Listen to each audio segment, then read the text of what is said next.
Bismillahirrahmanirrahim. Assalamu alaikum, students. I hope you're all fine. Yesterday we started with the pairs of words. I explained all the pairs of words, pairs 1 to 10 pairs of words, their meanings, and after that we made the sentences of all those words that are there in pair number 1 to 10.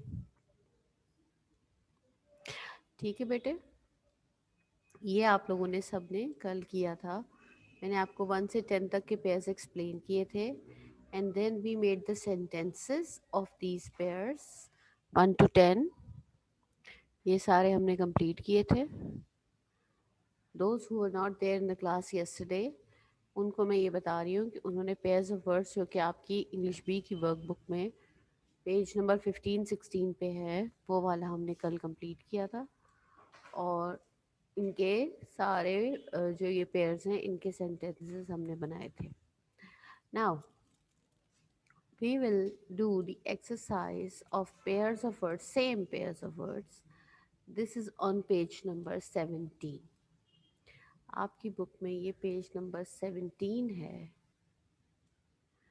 जो आपने अब खोलना है. Page number 17, pairs of words. ये वही pairs of words हैं जो कल हमने पढ़े हैं. और आप ये देख सकते हैं कि इसको करने का तरीका क्या है कि आपको सेंटेंसेस लिख के दिए गए हैं, और सेंटेंसेस जो हैं वो दीज आर न्यू सेंटेंसेस. ये वो सेंटेंसेस नहीं हैं जो आपकी बुक में लिखे हुए हैं, वो भी नहीं है जो आपने बनाए हैं. ये न्यू सेंटेंसेस हैं. तो ज़रूरी बात क्या है, वो ये है कि आपको पता होना चाहिए कि ये जो सेंटेंस के एंड में ब्रैकेट में दो वर्ड्स दिए गए हैं, इनके मीनिंग्स क्या हैं. If you know the meanings of these words, you can easily pick the right word to fill the blank. ठीक है, चलें स्टार्ट करते हैं. Before we start with the work, सबसे पहले डेट डालें. टुडे इज April 21, April 21, 2021 लिखें. सब लोग डेट लिखें. और इसके बाद अब हम लोग देखेंगे pick the correct word from the brackets. ठीक है, ब्रैकेट जो आपको हर एक सेंटेंस के एंड में लिखी हुई है, इसके इसमें से पिक करके आपने ब्लैंक्स में फिल करना है. नंबर 1 देखें. Watching television for long hours dash the I site badly. अच्छा, अब आपके पास ब्रैकेट में वर्ड है अफेक्ट और इफेक्ट. आपको मैंने बताया था जो ए से स्टार्ट हो रहा है affect, it is actually a verb. ये एक वर्ब है. और ई से जो स्टार्ट हो रहा है इफेक्ट, वो नाउन है. ठीक है. अच्छा, अब आप देखें इसको. Affect, watching television for long hours dash the I site badly. इसमें क्या आएगा? अफेक्ट, क्योंकि जिस जगह पे ब्लैंक है वहां पे वर्ब लगना है. ठीक है. देर तक टेलीविजन देखना आई साइट के ऊपर बुरा असर डालता है. और मैंने आपको बताया था कि अफेक्ट जो होता है ए वाला, उसके मीनिंग्स होते हैं असर डालना. ठीक है, असर करना. नंबर 2 देखें. Our parents always give us the best advice. देखना है एडवाइस कौन सा लगाना है. ADVICE एडवाइस लगाना है हमने, या ADVISE एडवाइस लगाना है. अगेन ADVICE एडवाइस जो है वो नाउन है, और ADVISE एडवाइस जो है वो वर्ब है. ठीक है. Our parents always give us the best advice. हमारे पेरेंट्स हमें हमेशा बेहतरीन नसीहत करते हैं. एडवाइस कौन सा आएगा? CE वाला एडवाइस, क्योंकि जिस जगह पे आप ये बेस्ट एडवाइस नाउन की जगह पे ये लग रहा है, लिहाजा आपको CE वाला एडवाइस यहाँ पे लगाना है. Number 3, she has to cook the dinner dash cleaning आपके वर्ड्स हैं बिसाइड और बिसाइड्स। बिसाइड का मतलब होता है साथ साथ, बराबर बराबर, ठीक है। और बिसाइड्स का मतलब क्या होता है? अलावा। बिसाइड्स का मतलब होता है अलावा, बिसाइड का मतलब होता है साथ साथ, बराबर बराबर, ठीक है। अब देखो आपका सेंटेंस, इसकी मीनिंग्स देखें। She has to cook the dinner, उसको खाना बनाना है, डैश क्लीनिंग, सफाई करने के अलावा। तो कौन सा वाला आना चाहिए? बिसाइड्स आना चाहिए, ठीक है। नंबर 4 देखें, newborn babies are like dash, angles या angels. Newborn babies are like angels. Angels फरिश्ते, ANGELS, एंजल्स फरिश्ते। Number 5, handle the vase carefully और it may dash, break. Break, कौन सा ब्रेक? यानी कि आप बाज को एहतियात से पकड़े, नहीं तो वो टूट जाएगा। तो कौन सा ब्रेक इसमें आना चाहिए? टूटने वाला जो ब्रेक होता है वो कौन सा होता है? BREAK, break.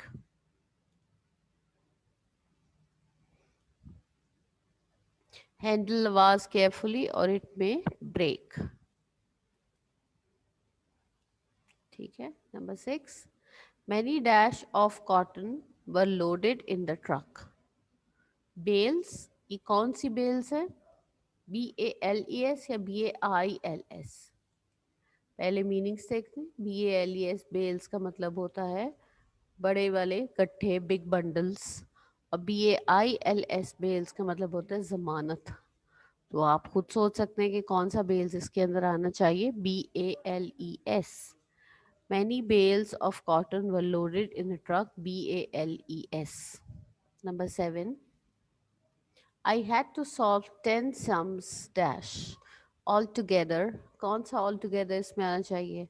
मीनिंग्स को रिवाइज करते हैं। ऑल टुगेदर, जो सिंगल एल वाला ऑल टुगेदर होता है, उसका मतलब होता है कुल मिला के, मजमूई तौर पे, ठीक है, टोटल। और ये जो ऑल टुगेदर होता है, जिसमें ऑल अलहदा लिखते हैं और टुगेदर अलहदा लिखते हैं, ये जो होता है इसके मायने होते हैं इकट्ठे। क्या मायने होते हैं इसके? इकट्ठे, सही है, इकट्ठे। I had to solve 10 sums all together. अब आप खुद सोचें कि इसमें कौन सा ऑल टुगेदर आना चाहिए। सही है, सिंगल एल वाला ऑल टुगेदर, यानी मुझे टोटल कुल मिला के 10 सम्स करने हैं। ओके, नंबर 8 देखें बेटे, we had to dash our plans due to rain. Alter या ऑल्टर, स्पेलिंग वो मीनिंग्स देखिए। ऑल्टर, ALTER, ऑल्टर मतलब तब्दील करना, चेंजेस करना।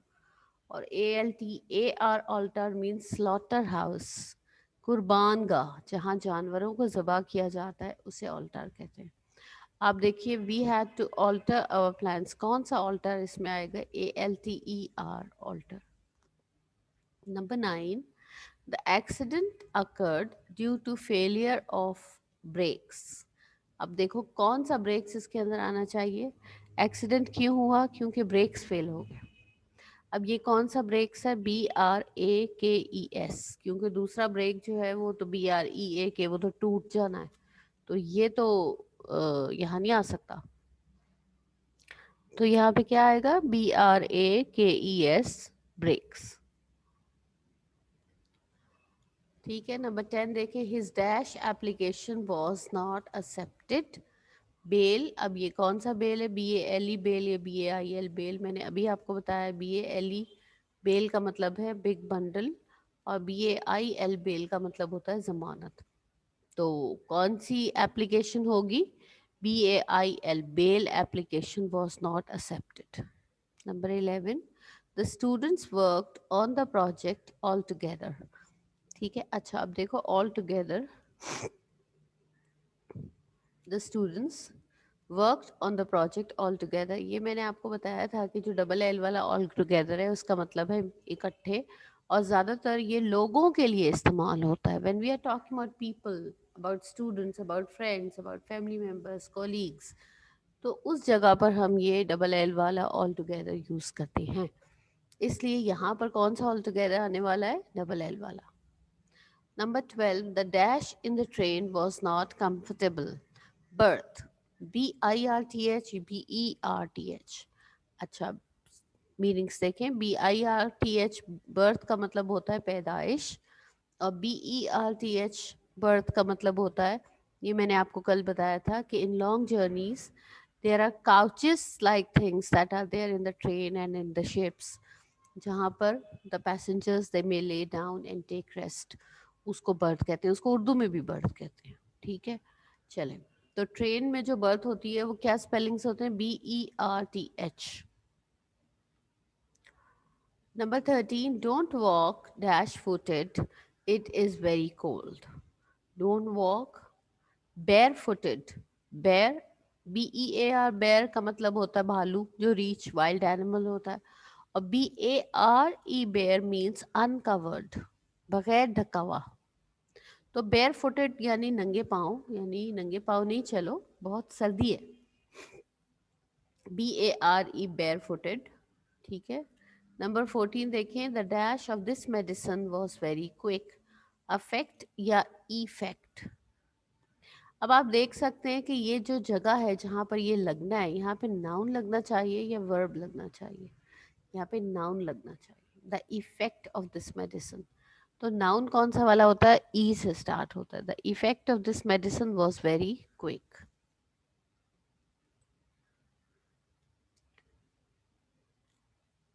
ठीक है. नंबर 15 देखें बेटे.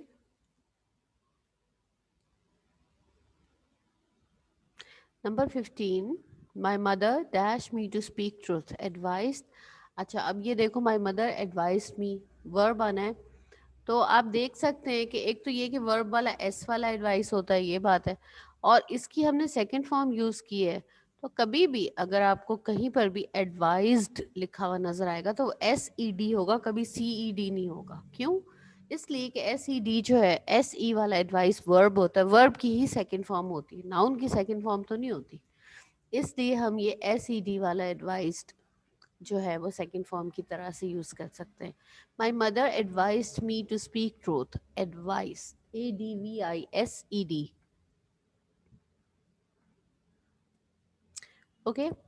Number 16, the animals were sacrificed in the dash. Sacrifice कुर्बान किया जाता है. ठीक है. सैक्रिफाइस कुर्बान करना. In the altar, altar, ALTAR, altar. सही है. नंबर 17 देखें, a rectangle has 4 angles. A rectangle has 4 angles. ये तो हम सबको पता है रेक्टेंगल. एंगल की स्पेलिंग्स क्या होते हैं? ANGLES. A rectangle has 4 angles.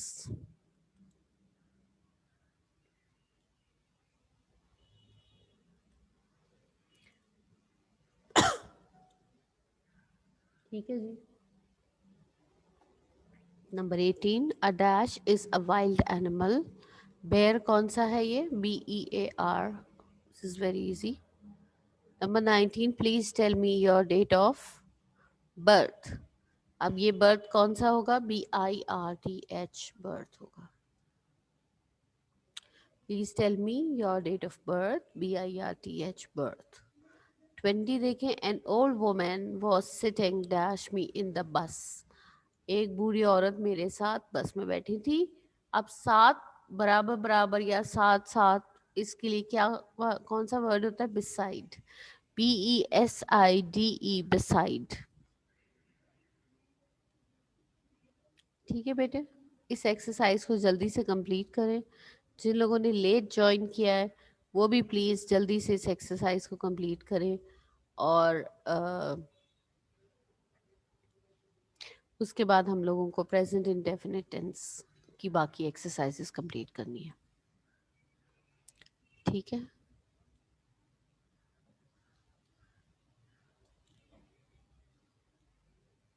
Okay. Present indefinite tense की 3 एक्सरसाइजेस मैंने आपको थर्सडे को करवाई थी. और उन 3 एक्सरसाइजेस में से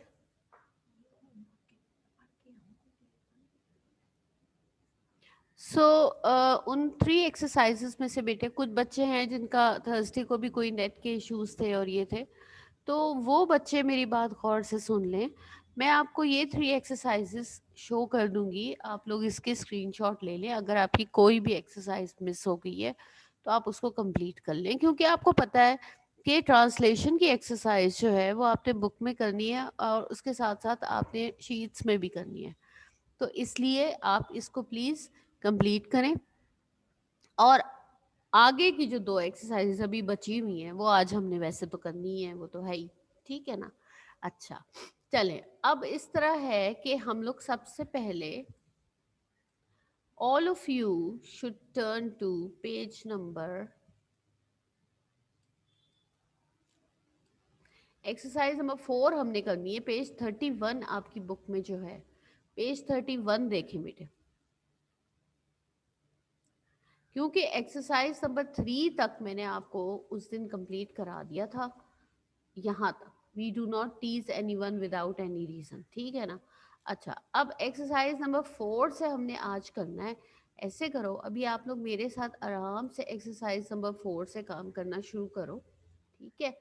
उसके बाद जो हमारी नेक्स्ट क्लास होती है उसके अंदर मैं आपको एक्सरसाइज नंबर 1, 2 और 3 तीनों शो करा दूंगी, और वो आप लोग जिसका जो रह गया होगा फिर वो आराम से कंप्लीट कर ले, ठीक है ना? चलो फिलहाल एक्सरसाइज नंबर 4 पे आ जाए, पेज 31।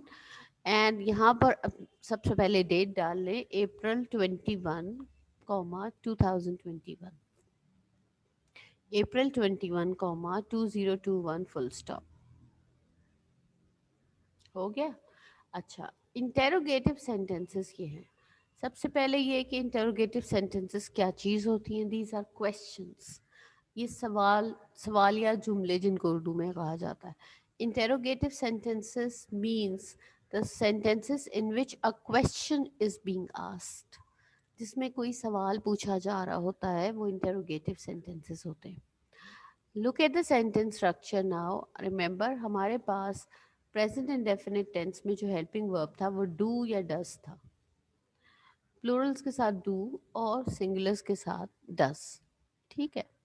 इसके बाद सब्जेक्ट देखो, अभी तक हम जो सेंटेंसेस कर रहे थे वो अफर्मेटिव और नेगेटिव थे।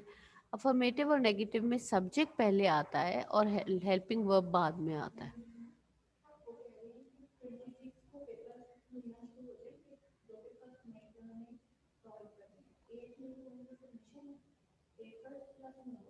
एट मई को करना, ओके, ठीक है। All right, students. So, a news for you is that you have to submit your homework. ये जो असाइनमेंट आपको अभी मिला हुआ है, ये आपने अभी सबमिट नहीं करना है। 26 अप्रैल से आपको पेपर्स मिलने शुरू हो जाएंगे, यानी आप स्कूल से पेपर्स कलेक्ट करेंगे और 1 मई से उन पेपर्स को अटेम्प्ट करेंगे। 8 मई को आपने पेपर सबमिट करने हैं और पेपर के साथ ही होमवर्क भी सबमिट करना है। तो फिलहाल इसी वक्त आपको होमवर्क नहीं सबमिट करना है। 26 से आपने अपने पेपर्स लेने हैं स्कूल से, और जब 8 को आप पेपर सबमिट कराएंगे साथ ही होमवर्क भी सबमिट कराएंगे, ठीक है? तो इसलिए ये अभी यू हैव टाइम। चलो भाई, अब क्या है कि जो सेंटेंस स्ट्रक्चर है उसके अंदर सब्जेक्ट जो है उससे पहले डू या डज आ रहा है, यानी कि हेल्पिंग वर्ब जो है वो सब्जेक्ट से पहले आ रहा है। जबकि अफर्मेटिव और नेगेटिव सेंटेंसेस में क्या था कि पहले सब्जेक्ट आता है उसके बाद हेल्पिंग वर्ब आता है, ठीक है? लेकिन इंटेरोगेटिव में क्या होता है कि जो हेल्पिंग वर्ब होता है, यहाँ डू और डज है, किसी और टेंस में कोई और हेल्पिंग वर्ब होगा, जो भी हो कोई फर्क नहीं पड़ता, लेकिन वो सब्जेक्ट से पहले आता है, ठीक है? अच्छा, इसके अलावा in case of interrogative sentences sometimes we have question words. Question words क्या होते हैं? Where, when, how, what, who, ये तमाम वर्ड्स जो है ये क्या हैं? क्वेश्चन वर्ड्स हैं, ठीक है? अब ये क्वेश्चन वर्ड्स अगर आपके सेंटेंस में हैं, कभी कभी होते हैं कभी नहीं होते, लेकिन अगर ये क्वेश्चन वर्ड आपके सेंटेंस में है तो ऑब्वियसली क्वेश्चन वर्ड को तो सेंटेंस में सबसे शुरू में लिखना पड़ता है, सबसे शुरू में लिखना पड़ता है। देख लो यहाँ पर जैसे ये क्वेश्चन वर्ड वेयर है, तो सबसे शुरू में पहले हमने ये लिखा, उसके बाद हमने डू या डज में से पिक किया कि कौन सा हेल्पिंग वर्ब हमने लगाना है। कैसे पिक करना है? According to the subject. यहाँ पे आपका सब्जेक्ट था बच्चे, जो कि प्लूरल है, ठीक है ना, एक बच्चा तो नहीं है, ज्यादा बच्चे हैं, प्लूरल है। अब जब प्लूरल है तो आपने डू लेना है या डज लेना है? डू लेना है, हमें पता है प्लूरल्स के साथ हम डू लेते हैं, ठीक है ना। सबसे पहले क्वेश्चन वर्ड आया, फिर आपके सब्जेक्ट के हिसाब से हमने पिक किया डू, उसके बाद सब्जेक्ट चिल्ड्रन, फिर उसके बाद वर्ब, वर्ब की फर्स्ट फॉर्म लगाई है प्ले, और ऑब्जेक्ट क्या है? आंख मचोली, hide and seek, and a question mark at the end. हमेशा याद रखें in case of interrogative sentences, अगर आप एंड पे क्वेश्चन मार्क लगाना भूल जाते हैं या आप नहीं लगाते हैं, ख्याल नहीं करते हैं, तो आपका सेंटेंस चाहे पूरा बिल्कुल सही है, स्पेलिंग ठीक है, ग्रामर ठीक है, बट इवन देन वो इंटेरोगेटिव सेंटेंस जो है वो आपका इनकम्प्लीट कंसीडर किया जाएगा, वो आपका इनकम्प्लीट कंसीडर किया जाएगा। लिहाजा आपने क्या करना है कि ख्याल रखना है कि सेंटेंस के एंड में ज़रूर क्वेश्चन मार्क लगा होना चाहिए। हो गया? अच्छा बेटे, अब आप देखिए पहला सेंटेंस, बच्चे आंख मचोली कहाँ खेलते हैं। अब कहाँ क्या चीज़ है? क्वेश्चन वर्ड है वेयर, सही है ना।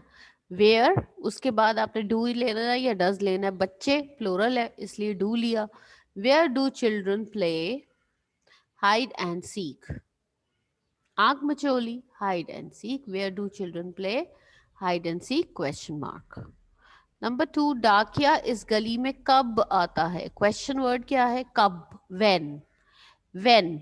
अच्छा, व्हेन हो गया, क्वेश्चन वर्ड तो लग गया। अब डाकिया आपका सब्जेक्ट है, डाकिया सिंगुलर है कि प्लूरल है? सिंगुलर है, किस एक डाकिये की बात हो रही है ना, आता है से पता चल रहा है एक डाकिये की बात हो रही है। चलो भाई, पोस्टमैन। अब अगर सिंगुलर सब्जेक्ट है तो आपको डू लगाना है कि डज लगाना है? डज लगाना है, तो आपने लगाया व्हेन डज। अच्छा, उसके बाद ये भी हो गया, अब सब्जेक्ट की बारी आई। सब्जेक्ट क्या है? डाकिया, the postman. When does the postman. उसके बाद आया वर्ब की फर्स्ट फॉर्म, आता है, कम, सही है। When does the postman come in this street, question mark. When does the postman come in this street, question mark. ठीक है। नंबर 3 देखें, तुम इसके यहाँ कयाम पर क्यों एतराज करते हो। क्यों, इसमें क्वेश्चन वर्ड क्या है? क्यों, वाई। हो गया। Y do you, Y do you, एतराज करना क्या होता है? ऑब्जेक्ट करना, ऑब्जेक्शन करना होता है ना, ऑब्जेक्ट करना। Why do you object upon, why do you object upon his stay here. कयाम होता है stay. Why do you object upon his stay here? Question mark. चलिए बेटे, यहाँ तक अभी कंप्लीट करें, नेक्स्ट क्लास में हम इसको कंटिन्यू करेंगे, अभी क्लास का टाइम खत्म हो रहा है, और आप लोग इसको कंप्लीट करें, and then in the next class इंशाल्लाह मैं आपकी एक्सरसाइज ये वाली भी और 5 कंप्लीट करवा के आपको एक्सरसाइज 1 2 3 भी शो करा दूंगी। ठीक है, थैंक यू वेरी मच।